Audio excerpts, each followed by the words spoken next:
Good afternoon. This is Sean Moore, and this is my homework. It is week 7. I've read this, I don't know, a few times, and I'm still not understanding the concept, or I don't believe I fully understand it, but I think I got it now. So this is Zeifel and Borey's question. They say that feedback from a strategic action puts the organization on self-correcting course by creating its own future on page 176.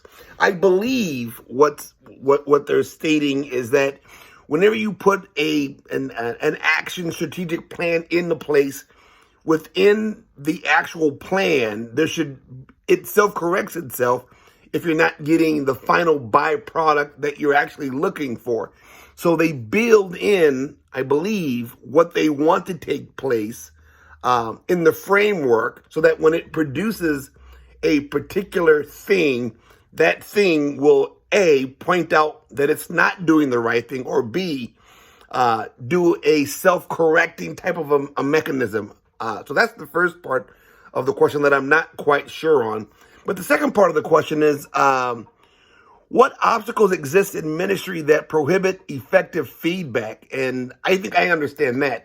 So the things that I think prohibit effective feedback is A, we don't know what we're looking for because we don't literally lay out what we actually want from people who are doing that particular thing. And so we may say, how many kids showed up for youth group? And the answer might be 50. We had 50 kids show up for this youth group.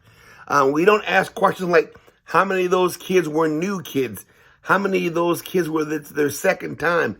How many of those kids are actual members of the church? And so we're not very clear on the feedback that we think that we want. I think that's the number one reason why we don't get the feedback that we're actually looking for, because we're not actually putting that out. Number two, I think is just it boils down to a lack of, I'd be the first to say that I have a very little business chops about who I am.